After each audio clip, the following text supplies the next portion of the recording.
Баршаңызға сәлем, каналыма қош келдіңіздер. Бүгін сіздермен балды тортының рецептімен бөліскім келіп отыр. Өзімнің сүйікті торттарымның бірі, көпшілігіне ұнаған, өте дәмді болып шығатын рецептпен бөлісемін.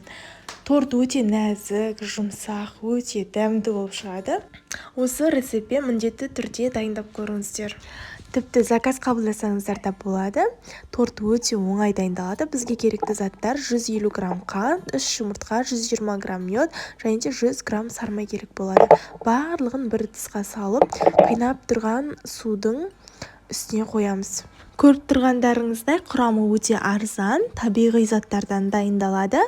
Бар жоғы 1000-1500 теңге ғана кетеді. Міндетті түрде дайындап көріңіздер. Бір келкі масса болғанша араластырамыз.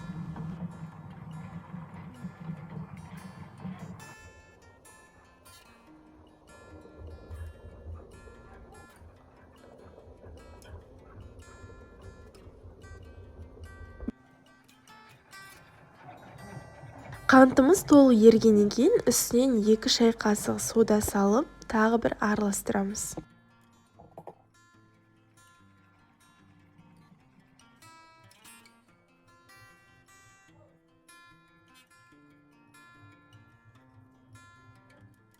Массамыз дайын болғаннан кейін бөлме температурасында суығанша қойып қоямыз. Шамамен 15 минутқа қойдым.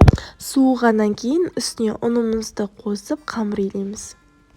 Қамыр бізде қолға жабысатындай болады.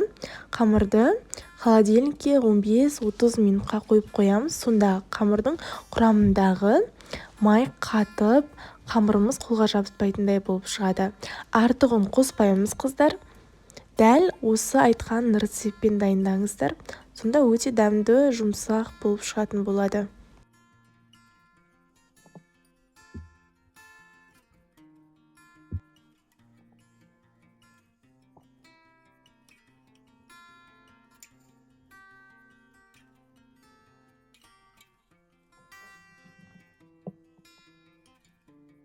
Қамырымыз дайын болды. Қамырды бірнеше бөліктерге бөліп, пергамент қағазын төсеп, қамырды жаятын боламыз. Негізінде 8-9 корж шығады. Мен дәл қазір 6 бөлікке бөлдім.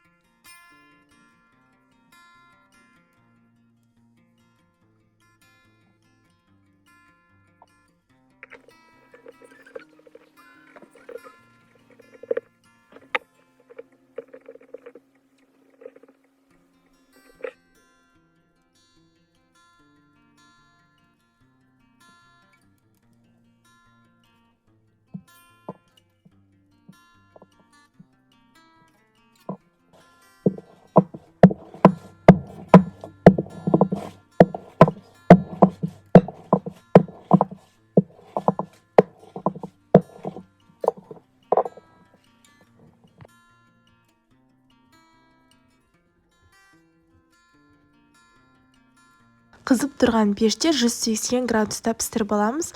Өте тез пісіп шығады. Сондықтан қадағалап, бақылап отырыңыздар күйіп кетпес үшін.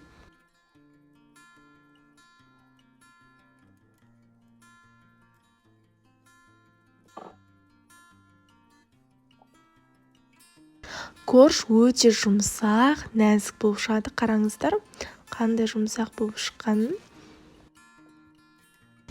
Енді крем дайындайтын боламыз. Кремді қаймақпен сгущенкадан дайындаймыз. Өте дәмді болып шығады. Қаймақтың пайызы 20%-дан жоғары болу керек. Тіпті үйдің қаймағы болса, одан да жақсы болады.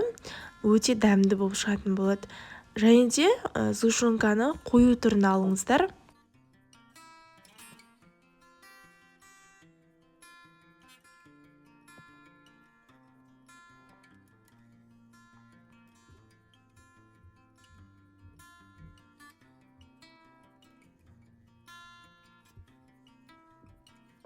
Дайын болған кремді корждардың арасына жағып, тортымызды жинаймыз.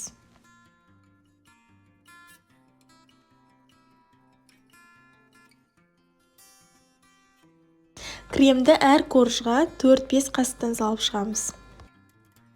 Қазақ тілі контентінің әрі қарай дамуына өз үлестеріңізді қосып, мен YouTube каналыма тіркеліп, астына өз пікірлеріңізді, өздеріңіздің медовик дайындау тәсілдеріңізбен бөлісе кетіңіздер. Және де каналымнан түрлі рецепттерді көре аласыздар, және де мастер-класстармен, пайдалы рецепттермен сіздермен әрдайым бөлісіп отырамын. Егер де жаңадан келген оқырманым болсаңыз, менің YouTube каналыма подписка бөлімін басып тіркеліп қойыңыздар. Мені жоғалта алмас үшін, сонда сіздер әрдайым бірінші болып менің видео рецепттерімді көретін боласыздар. Дайын болған тортты холодильникте 5-6 сағатқа қойып қоямыз. Сонда ортасындағы кремі сіңіп, торт өте нәзік, жұмсақ болып шығатын болады. Дәл осы рецептпен дайындап көріңіздер. Өте дәмді, сіздерге өте қатты ұнайтынына мен сенімдімін. Видеоны соңына дейін көргендеріңізге рахмет. Сау болыңыздар.